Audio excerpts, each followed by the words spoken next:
evaluation of healthcare problems, you would benefit from some of this information. Again, we're going to try to make this very user-friendly. There'll be the opportunity to ask questions through the link. And at any point in time afterwards, if you have questions, concerns, constructive disagreements, we'll provide information on how you can contact me. So let's begin again. This is dealing with athletic performance, but also real-world functional performance. And the concept today is dealing with power. As I mentioned last month on February the 24th, we had the first of the webinars, and that dealt with the topic of strength.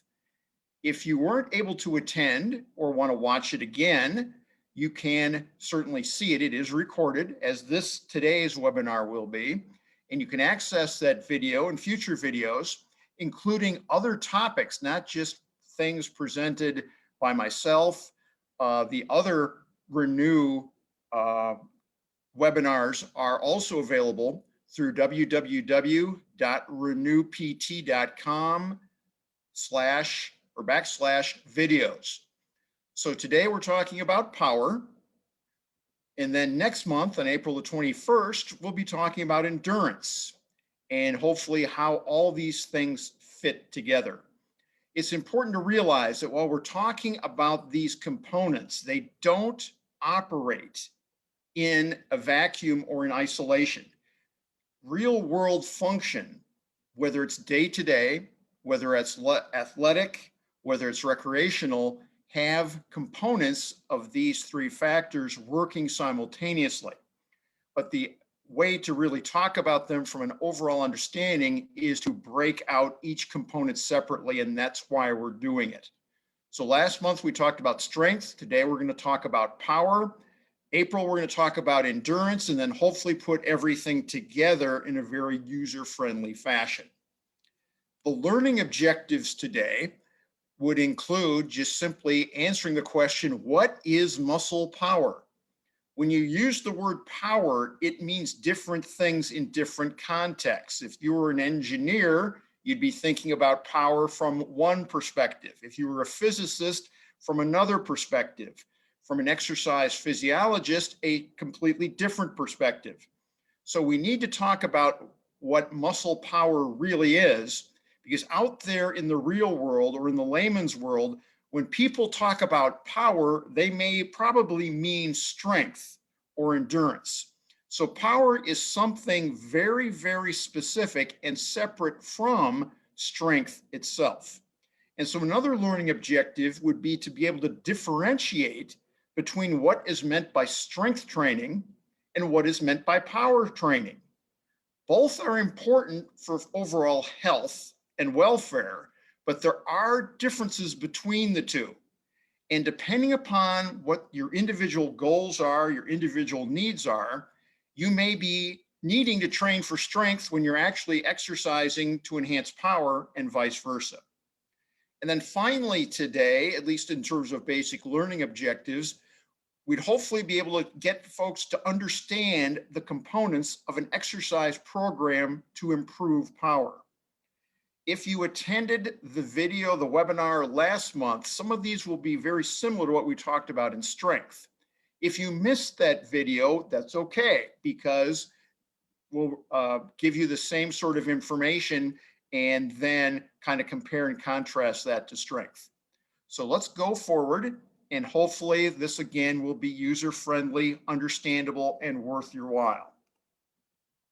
Now, just as a little bit of a review, when one talks about muscle strength, and this is the context of exercise physiology or work capacity, human medicine, human performance.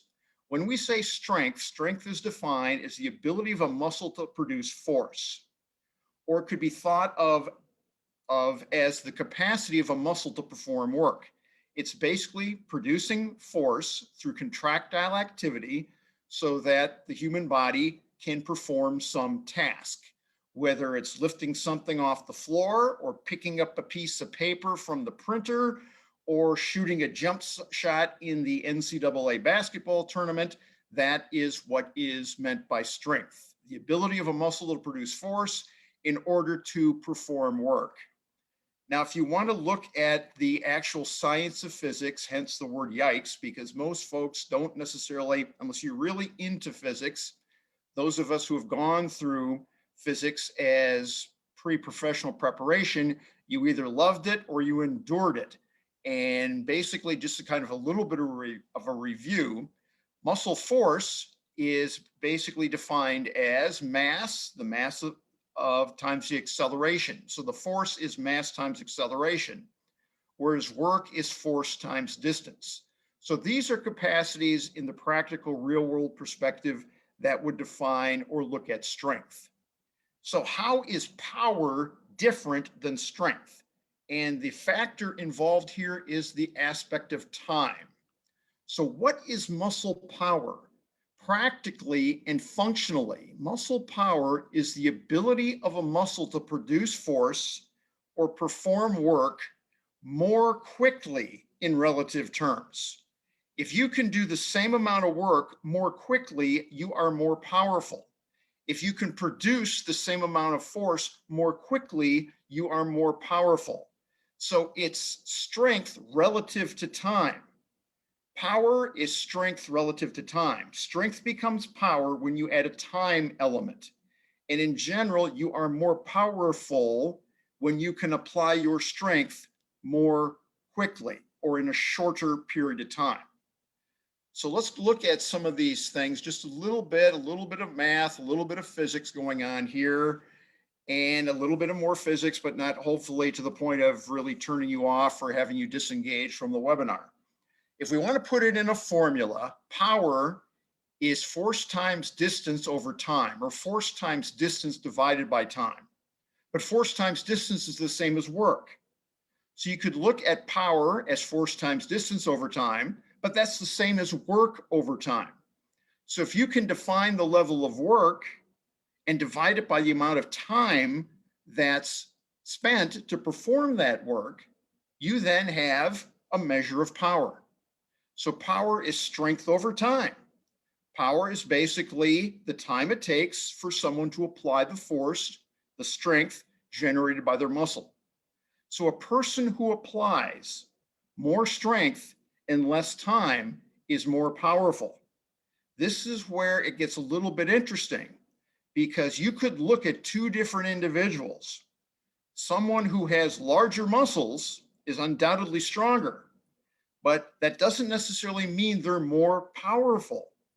Folks who have maybe a smaller muscle mass, but can do things more rapidly, more quickly, with greater agility, are going to be more powerful. So this is sometimes difficult to understand, but if you break it down to the idea of strength over time, then that becomes a little bit more helpful in understanding what muscle power is. Let's give a practical example of this. Let's say we have two people, and each of them performs 50 units of work, whatever that work is. It doesn't necessarily mean lifting a weight. It could be putting a box on a shelf. It could be changing the paper in a printer. It could be basically doing something on a keyboard, or could be doing something athletic, completing a shift in an ice hockey game, or again, shooting a jump shot in the NCAA tournament. Let's say that person one performs that 50 units of work in 1 unit of time, whatever that unit of time is. It could be a second, it could be a minute, it could be an hour. It's something more practical. Obviously, if someone in the NCAA basketball tournament provides 50 jump shots in an hour, maybe that's good, maybe that's not. They may be more powerful, but if those shots don't go in, it's maybe not so practical. So if person one can perform 50 units of work in 1 unit of time, they're generating 50 units of power. Now, from a muscle standpoint, power is measured in watts. Now, this is where some people go, well, when we talk about light fixtures or light bulbs, aren't those also measured in watts? And the answer is yes. You could think about this as, if this person is producing 50 units of work in 1 unit of time, they're going to be producing 50 watts, which is basically enough to power a 50-watt light bulb. Now, it gets a little bit convoluted, and hopefully I didn't cause a problem by trying to explain a problem. In person 2, you have 50 units of work, but 2 units of time. So they perform just as much work, but it takes them twice as long. So they are producing less power, less watts, because it took them twice as long to produce the same amount of work, to perform the same amount of work. So a person who takes twice as long to perform the same amount of work is not as powerful as a person who can perform the same amount of work in less time. So using the light bulb as an example, person 1 generates 50 watts. Person 2 generates only 25 watts. If your light bulb is 25 watts, that's okay, that light will illuminate. But if your light bulb is 50 watts, person 2 is not doing, or it's not accomplishing the goal. Hopefully that doesn't make things too cloudy, but that's a way that you can think of power as, am I producing enough wattage to turn on the light bulb for my particular task? Or let's put it in a functional example.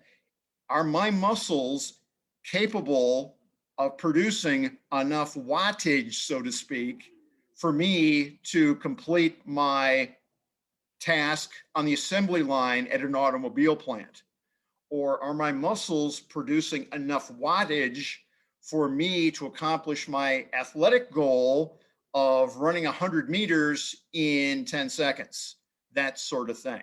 So maybe it will hopefully make things a little bit more practical in the real world for applications. Okay, now that's all well and good. This is not a math class, not that there's anything wrong with a math class. And some people may be thinking, well, I'm turning in to hear something about therapy and athletic performance, and he's talking about light bulbs. So why is all this stuff important? Why is power important? Well, for the athlete, in general, there are some exceptions, but in general, in most of the sports that involve teamwork, and in most sports that involve performance relative to a standard. By standard, we mean maybe an interval of time or a distance, such as a marathon runner trying to complete the 26-mile, 385-yard course in a set amount of time, or a hockey player being able to try to complete their particular shift, whatever the coach says their shift is going to be, 45 seconds, 60 seconds, or 90 seconds for, say, a double shift. In general, the more power means the better performance. The more power means I can move my body. I can apply the strength of my muscles quicker than the opponent, or quicker than the particular standard of performance that I'm trying to meet or exceed.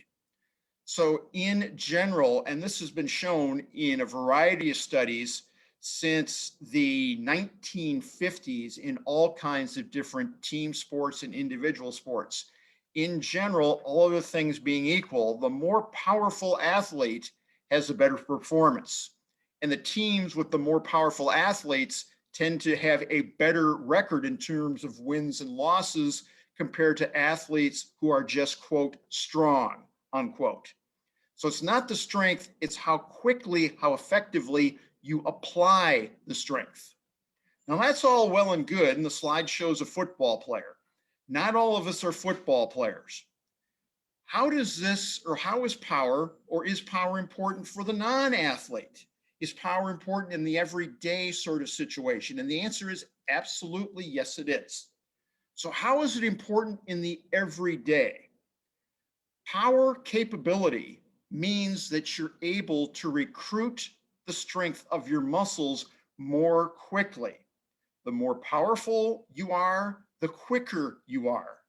And this slide shows someone with a slip and fall injury down a flight of stairs. In this case, if she were more powerful, she would be able to reflexively recruit her muscles more quickly and possibly avoid the slip and fall. More people who are more powerful are less prone, and this has been shown through a variety of different research studies in the orthopedic literature and the physical therapy literature, and also in the epidemiology literature, primarily from National Institutes of Health and also from Centers for Disease Control. But of course, Centers for Disease Control is currently otherwise occupied with our friend COVID. And obviously COVID is not a friend, it's a very facetious statement. But anyway, the research shows that if you can enhance someone's power, the quickness, the ability that they can apply their muscle strength, they are less prone to injury. In the older people, they are less prone to falls. Power is very important when we talk about fall prevention, injury prevention.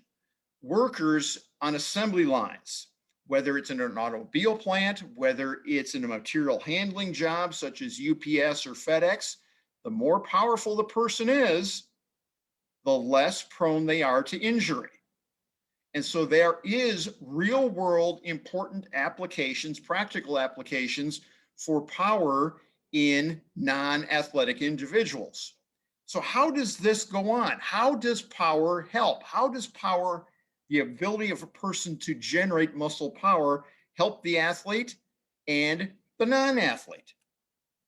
Basically, power training increases the speed by which the body activates motor units.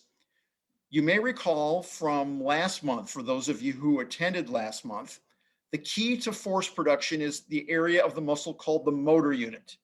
It's the area where a motor nerve, a motor neuron, innervates various muscle fibers.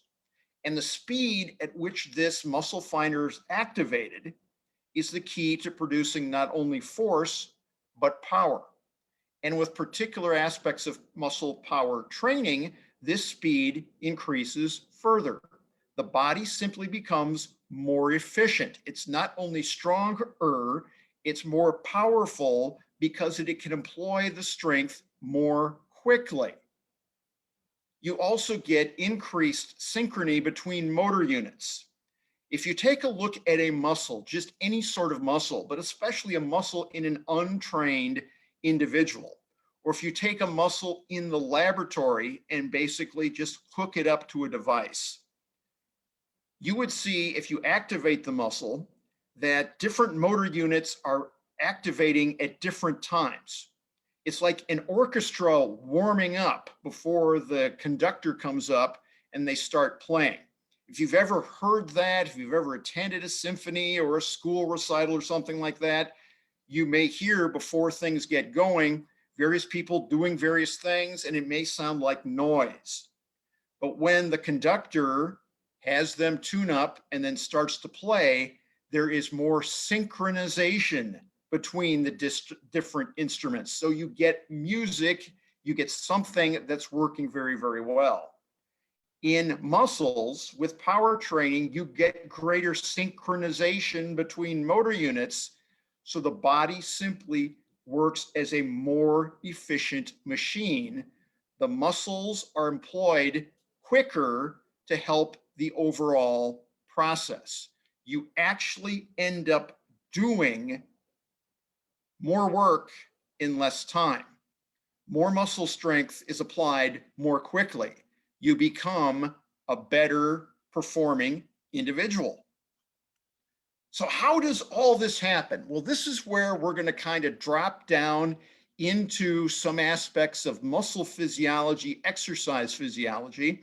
And this is a little bit of a simplification, because if this were a lecture in an exercise phys class at, say, SVSU or Delta College or wherever, we'd be talking about muscle fibers, and we could break down muscle fibers into basically 7 different possible categories. In general, though, at least at the practical level, we talk about 2 types of muscle fibers, and one type having 2 different subtypes. So when we talk about muscle fibers, there are type 1, which are called slow twitch, and type 2, which are called fast twitch. And this is related to their mechanical properties, their metabolic properties, and the degree of innervation. On the right side of this slide, I tried to find a good micrograph or a good depiction of some of these fibers in an actual muscle. And it's not the best, but it kind of hopefully will illustrate some points here. The slow twitch fibers, the type 1 fibers, are those used for aerobic activities, endurance activities.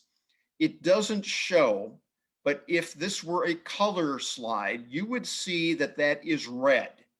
And that's red because there's a lot of contribution of blood vessels. There's a big blood supply for type 1 fibers. But there has to be, because it's the type 1 fibers that let people do things for a prolonged period of time. In overgeneralization, this would be the type of fiber that a marathon runner uses to complete the long distance race of 2 to 3 to 4 to 5 to 6 hours and what have you. So those are used for endurance. They're red because they've got a lot of blood supply to them. Now, type 2 fibers are called fast twitch fibers. Slow twitch fibers basically are not so much slow to twitch, they are slow to fatigue.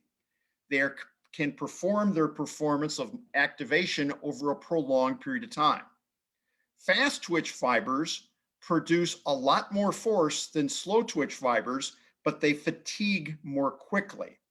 They're basically able to do things, very high levels of force, but for a shorter period of time. Fast twitch A fibers, and you may see it looks like 11A, but those meant to be fast twitch type 2 subtype A. Those fibers have very little vascular supply, and those things run on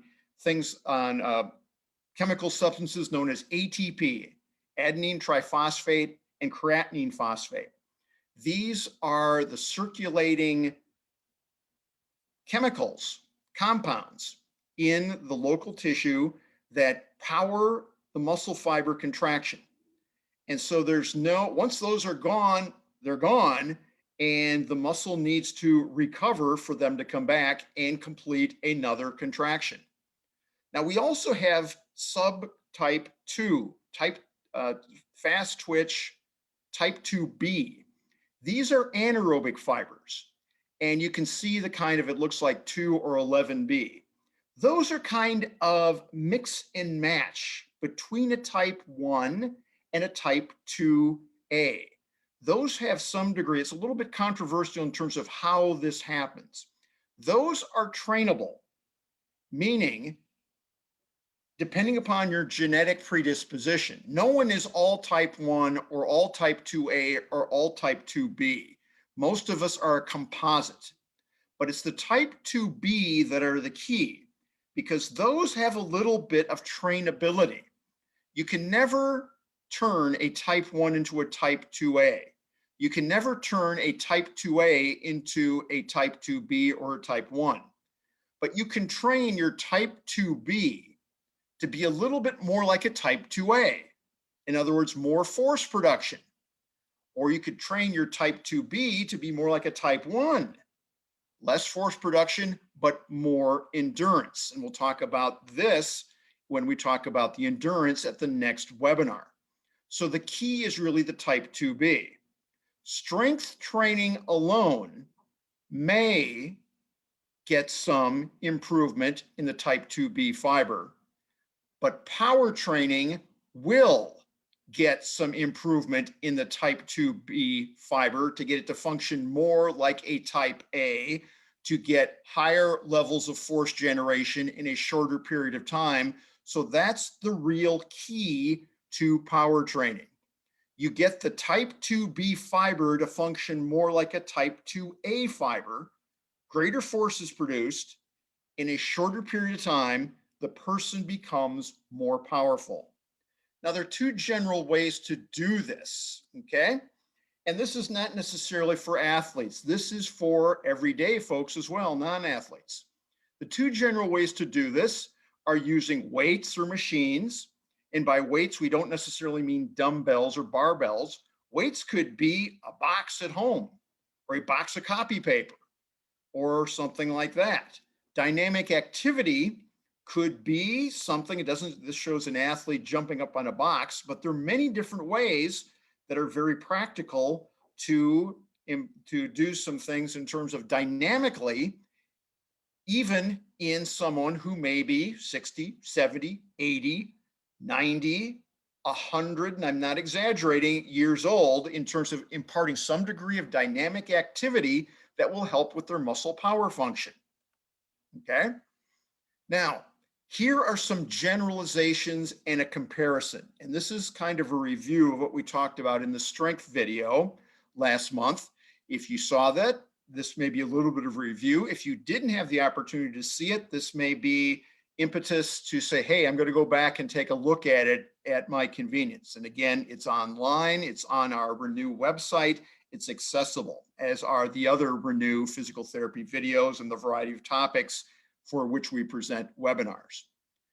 So if you're doing something with a weight, a box or a kettlebell or a weight machine at a gym somewhere, this is how you kind of compare and contrast strength training and power training. For strength training, the generality is 6 to 8 reps, 2 to 4 sets at a level of intensity of 85 to 100% of what you are able to move to lift, with a 2 to 3 minute rest in between sets. Doing that will safely, progressively allow someone to become stronger with minimal risk of injury or other ill effects. Now, in contrast, power training would involve 3 to 5 reps of an exercise, only one set, with an intensity of 70 to 80% of what can be moved or lifted, with a rest of 30 to 90 seconds in between each rep, not between each set. So you're going to do 1 rep, rest, a second rest, rest, a third rep, rest, a 4th rep, rest, and then a 5th rep, rest. Or if you want to think about it in terms of standpoint, you're doing 5 sets of 1 rep each, if you want to look at it in those terms.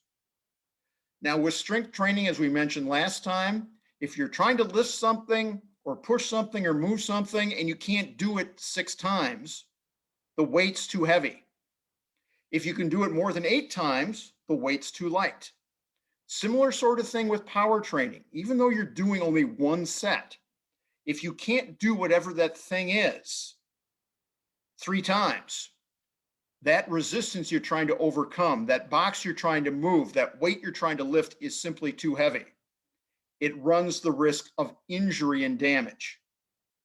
On the other hand, if you can move that activity or do that activity more than 5 times, the load is too light. It becomes not so much a problem, it becomes less efficient for your goal of power training.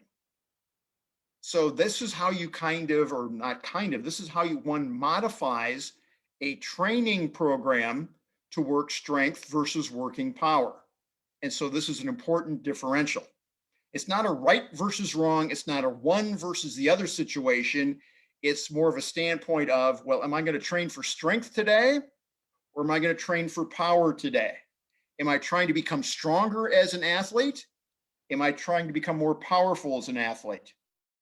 Am I trying to become better because I have to lift heavy things at my job? Or am I trying to avoid the risk of injury because I'm maybe getting a little bit older? And we know that in general, as one ages, the increase of falling increases. Okay. Now, when we talk about dynamic activity, there are many examples from the athletic end of things. And there are some things that can be applied, not like an athletic, but some of the principles can still be applied in the non-athletic setting. Agility drills. Those of us who have ever worked in sports at the high school level or the college level or whatever level, people are familiar with agility drills. Older folks, or maybe not even older folks, we've all seen the stereotype things in the fall when football teams start practicing and people run tires or hit blocking sleds or things like that. So that's what we mean by agility drills. Recently, The HIIT principle has come out there. That's the high intensity interval training. Now that's a topic in and of itself. We don't have the time, quite frankly, to do justice for a complete description of that. But if you've already aware of this, it certainly would fall into the category of dynamic activity to improve muscle power. If you're not familiar with this, you could look it up, Google it, or send me an email and I can provide more information. Some of us are more familiar, or are familiar rather, with plyometrics, which are known as box jumps or other sorts of jumping activities.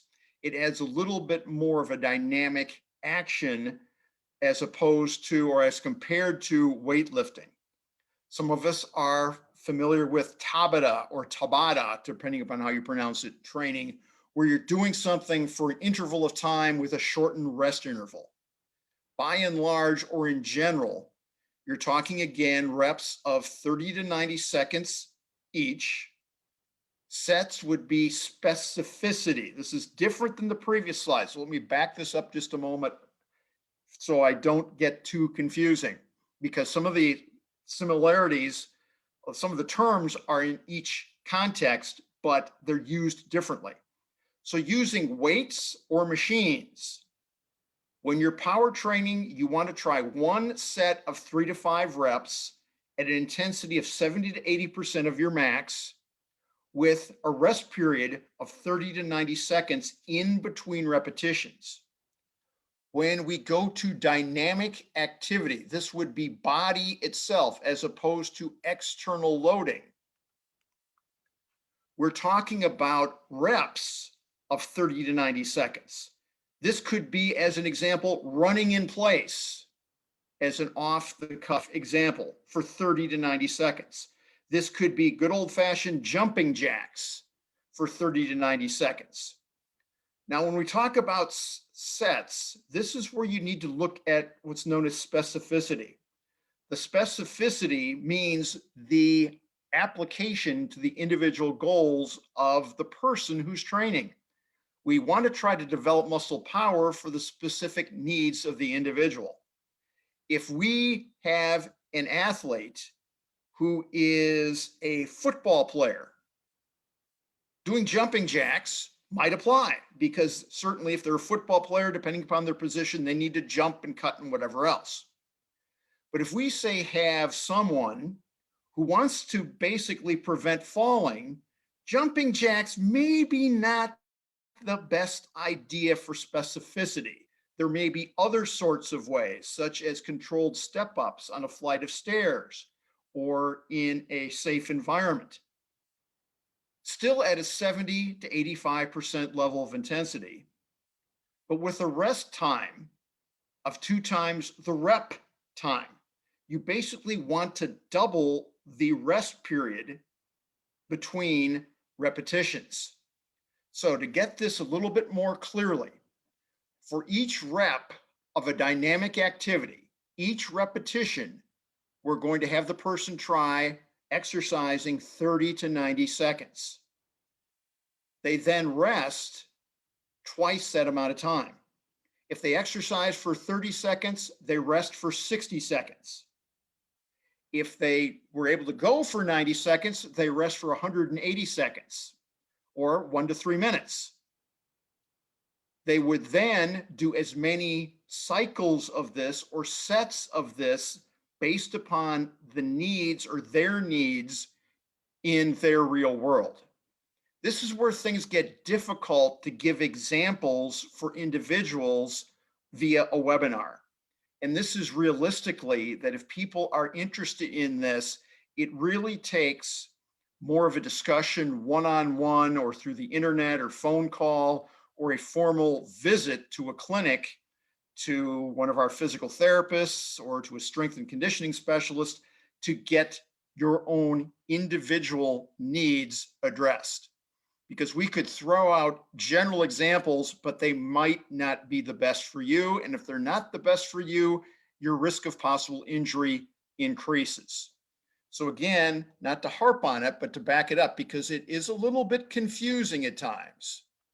If we're talking about using weights or machines, external resistance, other devices, cuff weights, or things that you hold on to for power training, one set of 3 to 5 reps, an intensity level of 70 to 85% of max, with a rest of 30 to 90 seconds in between each repetition. If we're talking about just doing something with our body weight exercises, no additional force, or rather no additional resistance, we're talking about a specific number of sets, specific to the needs of the individual. Reps that last 30 to 90 seconds, the intensity level is 70 to 85%, with a rest period of twice the rep time.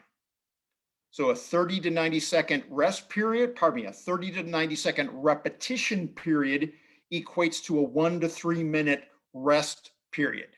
Yes, it gets confusing, but this is based upon the physiology of the muscle. If you do reps of less than 30 seconds, you're not training for power, you're training purely for strength. If you're doing reps for longer than 90 seconds, you're not training for power, you're training more for endurance. So this is where this all comes in.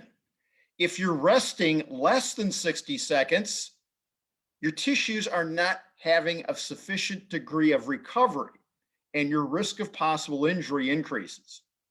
If you're resting for longer than 3 minutes in a power training scenario, you're becoming less efficient. Your muscles are starting to cool down, and your risk of injury increases because you may be putting excessive force on them when you try to go on to the next activity. It gets confusing, it gets complicated, but it can be worked out on more of an individual basis if needed. Now, the one thing that becomes interesting is frequency. When we talked about strength, we talked about training 2 to maybe 4 times a week. Frequency is quite variable when it comes to power training. And the reason for this is it's the individual needs of what the person is trying to accomplish. The basic standards that are out there from the American College of Sports Medicine and the National Association of Strength Coaches indicates that power training at least once a week will be of general benefit to anyone. So by and large, anyone would benefit from some type of power training once a week. If your desired activity has more of a power function, you may want to increase this more frequently. If you're training for a particular event, you're going to want to work with a professional, physical therapist, one of our Renew folks, strength and conditioning specialist, someone who has got genuine credentials to work with them to fit in the components of when do I do my arms, when do I do my legs, when do I train for strength, when do I sprint versus my long run, to fit all these pieces together to get you where you want to be efficiently, but also with minimal risk of injury. So the idea that, well, goodness gracious, I have a sedentary job and I don't really want to do this or have any kind of athletic aspirations, I really don't need to train for power. The statistics out there, many studies that have been done since the 1940s indicate that folks will benefit from some type of power training at least once a week. Those people who do that are simply healthier, live longer than folks who do not. So the odds are in your favor if you think about incorporating some type of power training within a weekly exercise routine. So this webinar was designed to present general principles for improving muscle power. Basically, muscle power 101, or maybe muscle power 201, using the college sort of analogy. It's difficult to make this more practical without becoming more one-on-one. Individual programs and specific programs can be developed through a physician referral to any of our Renew clinics. That would be a more formal sort of situation, but we're also willing to answer general questions or provide information via email or things of that regard. But to do the more complete professional job, just by the way things work, you would benefit from a referral from your primary care provider to one of our Renew physical therapy clinics. And there are many of them now throughout the Great Lakes Bay region, including, in this particular slide, Saginaw Bay Road is highlighted because that's the clinic for which I'm responsible. I'm the managing director at our Bay Road facility. But any of the clinics, any of our professionals, any of our physical therapists, physical therapist assistants, and other colleagues are in a position to help you with your meeting your goals and helping to determine what's the best sort of exercise program for you. Because the bottom line of all these things is increased health and well-being. Trying to help people live longer, live healthier lives, less pain, less healthcare expense, greater overall enjoyment. So that being said, if you wish to get a hold of me, this is how you can do it. I'm free to answer, or I'm happy to answer any questions or engage in discussion. And if you disagree with what I'm talking about, that's fine. Let's talk about it, because maybe I've missed something. I've been doing this now for almost 40 years in various cities, including with professional sports teams and Olympic teams and things, but I'm not perfect. And maybe you're aware of something that I've overlooked or am not up on. So I'm always willing to talk to folks or try to answer questions and try to help folks as best I can. So you can contact me via my email address, which is ktimm@renewpt.com. You can try to give us a call or send us a fax. Quite frankly, email is probably the best, because if you give me a call and I'm with a patient, I may not be able to speak with you. I'll try to call you back as soon as I can, but that may not be for a while, depending upon a typical day. So the bottom line is we're available. We're happy to try to help in any way we can.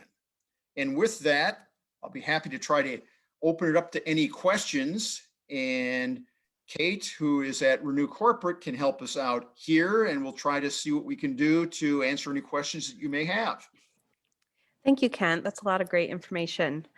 We do have 3 questions. We had 2 that are kind of similar, so I'm going to combine those. One person asked, how does age affect this? And then somebody else asked if it's important for seniors aged 70 plus to still maintain speed and performance techniques, even if they're not in competitions. Okay, the answer to both of them in general is yes. Most people, when you think of power, you think of someone with great big muscles, or you think of an athlete, one of your one of your sports teams, or U of M or MSU or whatever. And you might think, well, I don't need to do that anymore. Or especially folks, and I see this in the clinic quite frequently, when we have people who are in their 50s and 60s and 70s who are very athletic in their teens, 20s, and 30s. And they're like, well, when we did power training, we did this, we hit this blocking sled, or we did this, or the coach put us through, 3-on-2, 2-on-1 drills in basketball, or suicides in hockey, or things like that. And I don't want to do that anymore. I don't need to do that anymore. And you're right, you don't need to do that anymore if you don't want to. But the concept of power training is overlooked. And it's important for folks to realize that a muscle doesn't just need to be strong. The individual needs to be able to apply their muscle strength quicker in order to avoid injuries. And the general case is in older folks, 50s, 60s, 70s, is to help avoid slip and fall injuries. We're in Michigan. We have this concept called snow that affects us every once in a while, snow and ice, compared to other parts of the country. And we all realize that when it gets slippery out there, slip and falls happen. Well, we can't prevent slip and falls, but we can hopefully minimize the risk of injury, because if you are more powerful and you start to slip, your body's going to react more quickly, and you might slip a little bit versus slip and fall down. Or if you do slip and fall down, your muscles are able to protect your bones better. So you might have a bruise, unfortunately, but you're probably not going to have a fractured hip. So that's putting things in more practical perspective. So yes, power function is important for everyone because it's an overall component of muscle health, which helps promote a healthier lifestyle and helps promote resistance and prevention of injuries. Great, thank you, Kent. Our last question was wondering if there's any specific considerations that need to be made for somebody with osteoporosis if they're working on power? That's a great question, and the answer is yes.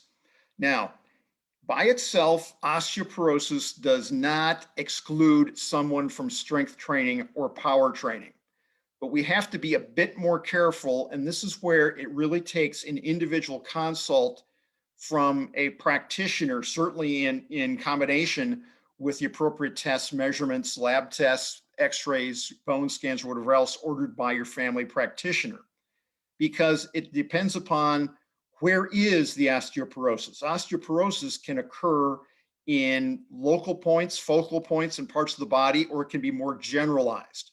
And so the question becomes, where is it? What degree is it? So it can be determined about what is too much, because one person's osteoporosis is different from another person's osteoporosis, and their needs are different. So yes, we can hopefully,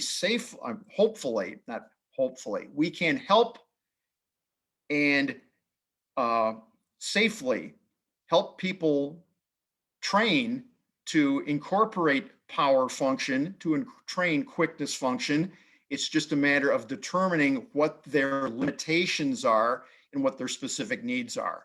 So yes, osteoporosis is a factor. Other things are a factor, but it doesn't say automatically, well, it's not safe to do it. It's safe if it's applied properly. By itself, it could be unsafe if done improperly, and that's where professional guidance really is a necessity to help protect the individual. Are there other questions? Good.